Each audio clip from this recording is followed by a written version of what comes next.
በሲዳማ ክልል የሚገኙ ፓርቲዎችም በቅርበት እየሰሩ መሆናቸውና በጋራ በመስራታቸው የሀገርን እድገት ማፋጠን እንደሚቻል ነው የሲዳማ ክልል ወሳኝ ኩነቶች ምዝገባ ኤጀንሲ ዋና ዳይሬክተር አቶ ታመነ ተሰማ የተናገሩት።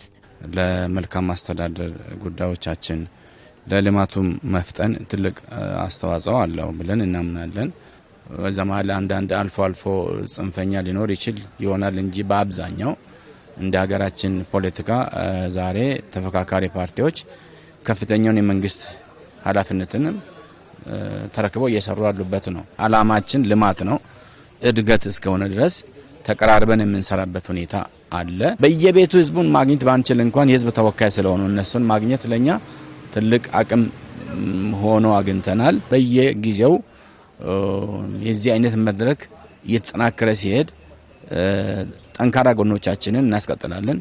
ደካማ ጎኖችን ደግሞ እያስቀረን የምንልበት ሁኔታ ነው የሚፈጠረው። በኤጀንሲው እየተሰጠ ያለው አገልግሎት የህዝብ እንግልትን ያስቀረ መሆኑን ከቀረበላቸው ሪፖርት በዘለለ በጉብኝታቸው የተመለከቱት አመርቂ የልማት ስራ መሆኑን በጉብኝቱ የተሳተፉ ተፎካካሪ ፓርቲዎች ተናገሩ። የሚገርማችሁ ነገር እንደዚህ የተበላንበት ቢሮ ሪፎርም ሆኖ ድጋሚ እንዲህ ማየት በጣም ትልቅ ነገር ነው።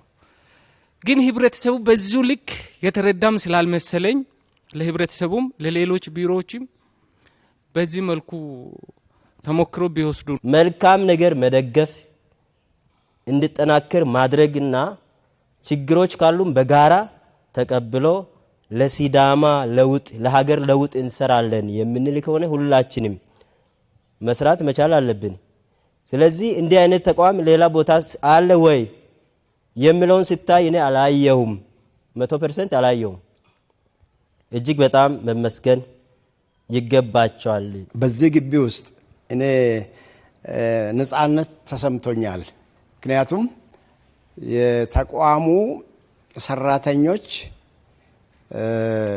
እዛ ክፍል ውስጥ ያየናቸው ታዳጊ ወጣቶች፣ ሌሎችም ተቋሙን የሚመሩ ክቡር አቶ ታመነ ተሰማ አቀራረባቸው እጅግ በጣም ደስ የሚያሰኝ ስለሆነ ቀደም ሲል የነበረውን ድባብ የገፈፈ ሂደት ነው ብዬ ገምታለሁ። ሌሎችም የዚህ አይነት መልክ ራዕይን ተከትለው መሄድ እንዳለባቸው ገምታለሁ። ተፎካካሪ ፓርቲዎች የሀገር ጉዳይ ይመለከተናል በማለት ለህዝብ እየታገሉ ያሉ መሆናቸውን መንግስትም ተገንዝቦ በጋራ ለመስራት ደግሞ በራቸውን ክፍት በማድረግ ተፎካካሪ ፓርቲዎች ጋር ያለውን ሀሳብና በመንግስት እየተሰራ ያለውን ስራ መገምገም ይቻል ዘንድ ጥሪ እንዲደረግላቸው ነው የሲዳማ ክልል የፖለቲካ ፓርቲዎች የጋራ ምክር ቤት ሰብሳቢ አቶ በለጠ ሲጌቦ የተናገሩት። በቢሮ ደረጃ የፋይናንስ ቢሮ ነው ትልቁ የፖለቲካ ፓርቲዎችን ኑ ተቹን የሚለው። ሁለተኛ ደግሞ ግብርና ቢሮ።